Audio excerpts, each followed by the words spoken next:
আসসালামু আলাইকুম রহমতুল্লাহি অবরকাতুহ। সম্মানিত দর্শক, আপনারা যারা আওয়ামী লীগ নিয়ে খোঁজখবর রাখেন এবং শেখ হাসিনার কর্মকাণ্ড সম্পর্কে ওয়াকিবহাল, তারা হয়তো সম্প্রতি লক্ষ্য করেছেন যে ইরাক ইরান যুদ্ধ বিরতির পর আওয়ামী লীগের যে নেতাকর্মী এবং আওয়ামী লীগের সভানেত্রী শেখ হাসিনা, তার মধ্যে এক ধরনের নতুন উদ্দীপনা দেখা দিয়েছে। কিছুদিন আগে যখন ভারত এবং পাকিস্তানের মধ্যে যুদ্ধ হলো, ঠিক ওই সময়টিতে দিল্লিতে আসলে শেখ হাসিনা কিছুটা হলেও অপাঙ্ক্তেয় হয়ে পড়েছিলেন। এর কারণ হলো দিল্লির যে ব্লকটি শেখ হাসিনার পক্ষে সবসময় সোচ্চার। এমনকি তার ব্যাপারে কংগ্রেস, তৃণমূল কংগ্রেস মানে মমতা ব্যানার্জি, তারা সবাই ঐক্যমত্য।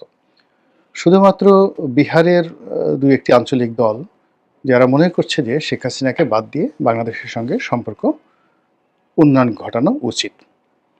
এবং অনেকে আগামীতে যারা ক্ষমতায় আসবে, বিশেষ করে বিএনপির সঙ্গে একটি সম্পর্ক স্থাপন করার জন্য সরকারের উপর নানাভাবে চাপ প্রয়োগ করার চেষ্টা করছে। কিন্তু এখন পর্যন্ত নরেন্দ্র মোদী এবং দেশের প্রধানতম বিরোধী রাজনৈতিক দল কংগ্রেস, তারা শেখ হাসিনা এবং আওয়ামী লীগের ব্যাপারে ঠিক ওইভাবে একহাট্টা হয়ে আছে যেভাবে ইতিপূর্বে তারা ছিল। ইতিমধ্যে বাংলাদেশের সঙ্গে তাদের যে দ্বিপাক্ষিক সম্পর্ক, সেই সম্পর্কের জায়গাটিতে যে অর্থনৈতিক লেনদেন রয়েছে, সেখানে ব্যাপক ঘাটতি লক্ষ্য করা যাচ্ছে। বাংলাদেশ ক্ষতিগ্রস্ত হচ্ছে, তার সঙ্গে সঙ্গে ভারতও ক্ষতিগ্রস্ত হচ্ছে এবং সারা দুনিয়াতে ভারতের যে ব্যবসা বাণিজ্যে হুমকির মুখে পড়েছে, সেক্ষেত্রে বাংলাদেশের ব্যবসা বাণিজ্যের যে দ্বারটি, এটি নতুন করে আবার উন্মোচন হওয়া তাদের জন্য রীতিমতো জীবন মরণ সমস্যা। তো এরকম একটা বিষয় নিয়ে যখন দ্বিধাগ্রস্ততা চলছে, ঠিক সেই সময়টিতে ভারত এবং পাকিস্তানের যুদ্ধ শুরু হয়ে গেল। তখন শেখ হাসিনার দিকে মনোযোগ দেওয়ার মতো অবস্থা দিল্লির রাজনীতিবিদদের ছিল না। এবং সেই রেশ শেষ হতে না হতেই আবার ইরান এবং ইসরায়েলের যুদ্ধ শুরু হয়ে গেল। এবং এই সময়টিতে ইরানের এবং ইসরায়েলের যুদ্ধের কারণে ভারত দ্বিমুখী, না ঠিক দ্বিমুখী না, এটাকে চতুর্মুখী চাপে পড়ল। চতুর্মুখী চাপ একে বলছি, এর কারণ হলো যে বাংলাদেশের রাজনীতিতে বিএনপি এবং আওয়ামী লীগ, ভারত এবং পাকিস্তান, তাদের যে গুরুত্ব, এই গুরুত্বটা বুঝতে হলে আপনাকে ভূতাত্ত্বিক রাজনীতি বা ভৌগোলিক রাজনীতি এটা বুঝতে হবে। যখন ইসরায়েল এবং ইরানের যুদ্ধ হলো, এখানে ভারতের জন্য সবচেয়ে বিস্ফোরক হলো যে তাদের ইসরায়েলে ব্যাপক বিনিয়োগ রয়েছে। আবার একই সঙ্গে ইরানেও তাদের ব্যাপক বিনিয়োগ রয়ে গেছে, বন্দর থেকে শুরু করে অবকাঠামো খাতে। এবং দুই দেশেই তারা এই ভারতের যারা নাগরিক, তারা ব্যাপক হারে সেখানে ব্যবসা করেন, চাকরি বাকরি করেন।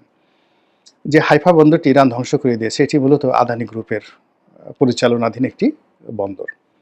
Billion billion dollar Adani group এখানে বিনিয়োগ করেছে এবং এই টাকা সাধারণ ভারতীয়দের টাকা, অর্থাৎ তারা ভারতের যে স্টক এক্সচেঞ্জগুলো আছে সেখান থেকে এই হাইফা বন্দরের নামে টাকা উত্তোলন করে সেই টাকা বিনিয়োগ করেছে।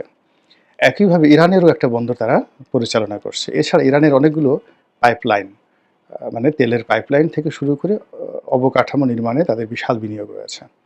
আর এটা তারা করে বাট্টা পদ্ধতিতে, অর্থাৎ আমেরিকার রক্তচক্ষু উপেক্ষা করেও তারা ইরান এবং রাশিয়ার সঙ্গে তেল বাণিজ্য, গ্যাস বাণিজ্য চালু রেখেছে। তো যখন এই যুদ্ধ শুরু হলো, তখন ইরানেও তারা মার খাচ্ছিল, আর ইসরায়েলও তারা মার খাচ্ছিল। এবং ভারতীয়দেরকে ইসরায়েলিরা সন্দেহের চোখে দেখতো এই কারণে যে তারা হয়তো ইসরায়েলের গোপন তথ্য ইরানে পাচার করছে। আর ইরানে যে সকল ভারতীয় কাজ করত, তাদেরকে সন্দেহ শুধু নয়, তাদেরকে রীতিমতো ধাওয়ার উপর রেখেছিল ইরানের সাধারণ জনগণ। তো এই যে একটা অবস্থা, সেই অবস্থা দ্বিমুখী, মানে ওখানে তারা ধরা খেলো, এখানে তারা ধরা খেলো। দ্বিতীয়ত এই যুদ্ধে ইরানের পক্ষে সরাসরি আফগানিস্তান এবং পাকিস্তান তারা দাঁড়িয়ে গেছে। তো সেক্ষেত্রে পাকিস্তানের সঙ্গে তাদের যে বিরোধ, সীমান্ত বিরোধ, এটি আগামীতে আরও ভয়ঙ্কর আকার ধারণ করবে। আর ইতিমধ্যে আফগানিস্তানের নতুন সরকার, অর্থাৎ তালেবান সরকারের সঙ্গে একটা সমঝোতামূলক চুক্তি করে তারাও সেখানে কিছু বিনিয়োগ করার জন্য চেষ্টা করে যাচ্ছিল এবং ইতিমধ্যে হয়তো কিছু বিনিয়োগ তারা করে ফেলেছে। কিন্তু ইরান এবং ইসরায়েলের যখন যুদ্ধ শুরু হয়ে গেল, তখন ওই আফগানিস্তানের এই যুদ্ধ যুদ্ধটি, মানে আফগানিস্তানেও ইরানের এই যুদ্ধটি, ইসরায়েলের যুদ্ধটি এসে আশ্রয়ে পড়ার উপক্রম হলো।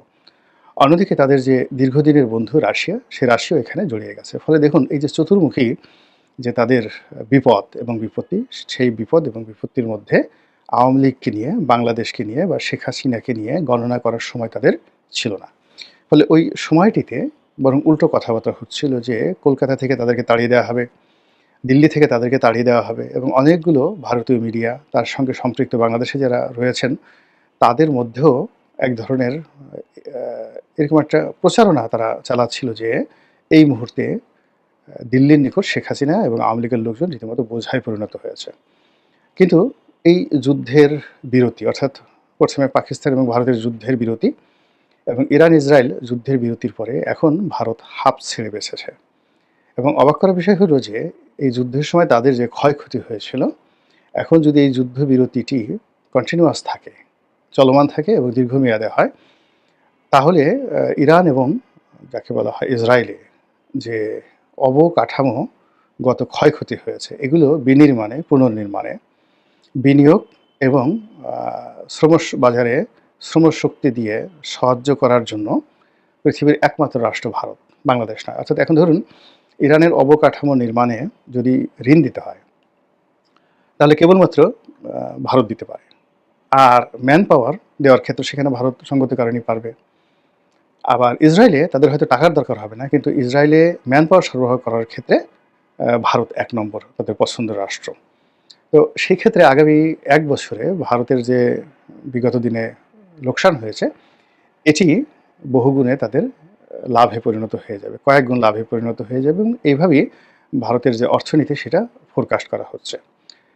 এই যে ভারত একটা ব্রিদিং টাইম পেয়েছে, এই ব্রিদিং টাইমটি তারা এখন একেবারে 100% বাংলাদেশের দিকে তারা নিবিষ্ট করবে। এবং আমেরিকাও যে ব্রিদিং টাইমটা পেয়েছে, সেই ব্রিদিং টাইমটা সেই বাংলাদেশে তারা ডুয়েল খেলবে। অর্থাৎ এখন যারা ক্ষমতায় রয়েছেন তাদের মাধ্যমে তাদের স্বার্থ আদায় করার চেষ্টা করবে। আবার অন্যদিকে ভারতের সাথে সম্পর্ক রেখে তাদের যে আওয়ামী লীগ প্রীতি, আমেরিকার যে লবিংটি ছিল, তারাও সেই কাজটি আবার শুরু করেছে বা শুরু করবে। এইভাবেই কিন্তু রাজনীতির একটা মেরুকরণ হয়ে যাচ্ছে বাংলাদেশে। এবং সেই মেরুকরণ আপনি বাংলাদেশের সর্বত্রই কিন্তু দেখতে পাচ্ছেন। এখানে যা কিছু হচ্ছে, এর কোনো কিছুই বর্তমান সরকারের পক্ষ যাচ্ছে না। এনবিআরের সমস্যা, তারপরে পুলিশের সমস্যা বরং ডে বাই ডে বাড়ছে। আজকে আমি যখন এই ভিডিওটি করছি, সেই সময় দেখলাম যে একদল বিক্ষুব্ধ জনতা তারা খুলনা মেট্রোপলিটন পুলিশ কমিশনারের অফিসে তালা লাগিয়ে দিয়েছে। এই ঘটনা বাংলাদেশের ইতিহাসে কখনো ঘটেনি যে মহানগর পুলিশের অফিসে বা কোনো থানা তালা লাগিয়ে দিয়েছে বিক্ষুব্ধ জনতা। এটা এই মুহূর্তে ঘটছে। তো বিভাগীয় কমিশনারের বা মেট্রোপলিটন পুলিশ কমিশনার, ওখানে তো দুটো, একটা হলো ডিআইজি অফিস যারা খুলনা বিভাগের শহরের বাইরে, আর একটা হলো খুলনা শহরের যত পুলিশি কার্যক্রম যিনি দেখেন তিনি হলেন পুলিশ কমিশনার। তো সেই পুলিশ কমিশনারের কার্যালয়ে তালা লাগিয়ে দেওয়া হয়েছে, সচিবালয়ে বিক্ষোভ চলছে, ঢাকা দক্ষিণ সিটি কর্পোরেশনে মারামারি হয়েছে এরশাদ গ্রুপ এবং সরকারি গ্রুপের মধ্যে। এবং এখানে মানে অবাক করার ব্যাপার হলো যে এরশাদ গ্রুপের সাথে যারা দ্বন্দ্ব এবং সংঘাতে জড়িয়েছে, এখানে যারা আছে তাদের পরিচয় যদি আপনি শুনেন এবং জানেন, তাহলে এরশাদের জন্য আপনার খুব মায়া লাগবে যে একজন তরুণ এবং সম্ভাবনাময় রাজনীতিবিদ এবং এই মুহূর্তে তারুণ্যের আইকন কিভাবে মানে তার রাজনীতিকে চারিদিক থেকে তার দলের ভিতরে বাইরে সবাই মিলে তার রাজনীতিকে শেষ করে দেওয়ার জন্য যে চক্রান্ত চলছে, এটি তারুণ্যের রাজনীতির পথে একটা বিরাট বাধা। যাই হোক, এই সমস্যাটা চলছে। তার সঙ্গে আন্ডারওয়ার্ল্ড, তার সঙ্গে ব্যাংকিং থেকে শুরু করে অন্যান্য জায়গাতেও সমস্যা আছে। এবং এই সকল সমস্যার সঙ্গে শুধু বাংলাদেশের লোকজন জড়িত তা নয়, দেশের বাইরের লোকজনও জড়িত আছে, এমনকি আওয়ামী লীগও জড়িত রয়েছে। তো সেই কারণে দেখলাম যে গত সেই ৪৮ ঘন্টার মধ্যে শেখ হাসিনার যে অডিও ফুটেজগুলো আমরা দেখতে পাচ্ছি, অর্থাৎ যে বক্তব্যগুলো তিনি দিয়েছেন, নুরুল হুদাকে নিয়ে দিয়েছেন, অর্থাৎ সিসি নুরুল হুদাকে নিয়ে দিয়েছেন, নিজের দলীয় নেতাদের সাথে কিছু কথাবার্তা তিনি বলেছেন, সেখানে দেখলাম যে তিনি আবার ঘুরে দাঁড়ানোর চেষ্টা করছেন। এবং এই যুদ্ধের এই সময়টিতে তিনি যেভাবে চুপচাপ ছিলেন, যুদ্ধ শেষ হওয়ার সঙ্গে সঙ্গেই তার মধ্যে এক ধরনের উদ্দীপনা দেখা দিয়েছে। দ্বিতীয়ত হলো যে তার এই উদ্দীপনার সঙ্গে তাল মিলিয়ে আওয়ামী লীগের যে প্রতিষ্ঠা বার্ষিকী ছিল 23শে জুন। 23শে জুন তারিখে টেস্ট কেসে ঢাকাতে দেখা গেল যে কোনো একটা আওয়ামী লীগ অফিসের মধ্যে কয়েকজন মহিলাকে পাঠানো হয়েছিল, তারা গণপিটুনি খেয়েছে। কিন্তু দেশের বাইরে ব্যাপক যাকে বলা হয় তারা শোডাউন করেছে। আওয়ামী লীগের লোকজন ইংল্যান্ডে করেছে, তারপরে শেষে আমেরিকাতে করেছে, আর অন্য হয়তো অনেক দেশে তারা করেছে।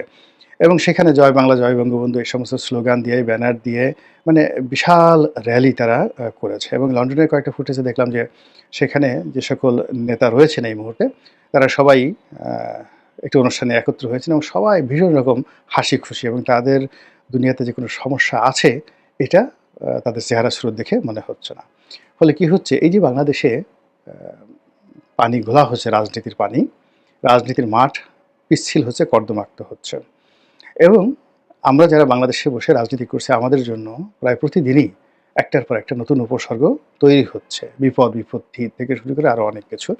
আর এসব বিপদ বিপত্তির মধ্যে, এসব ঘোলা পানির মধ্যে, এই সমস্ত কাদামাটির মধ্যে মানে রাজনীতির উৎসব করার জন্য, হোলি খেলার জন্য নির্বাসিত শেখ হাসিনা, স্বেচ্ছায় নির্বাসিত শেখ হাসিনা, পালিয়ে যাওয়া শেখ হাসিনা, অথবা তাকে সসম্মানে বাংলাদেশ থেকে পাঠিয়ে দেওয়া শেখ হাসিনা, যে কথাই বলেন না কেন, তিনি একটা নতুন উদ্দীপনা, তিনি একটা নতুন কর্মপন্থা, তিনি একটি নতুন কৌশল অবলম্বন যে করেছেন, এতে কোনো সন্দেহ নেই। আল্লাহ আমাদের সবাইকে হেদায়েত দান করুন এবং হেফাজত করুন। আসসালামু আলাইকুম ওয়া রাহমাতুল্লাহি ওয়া বারাকাতুহু।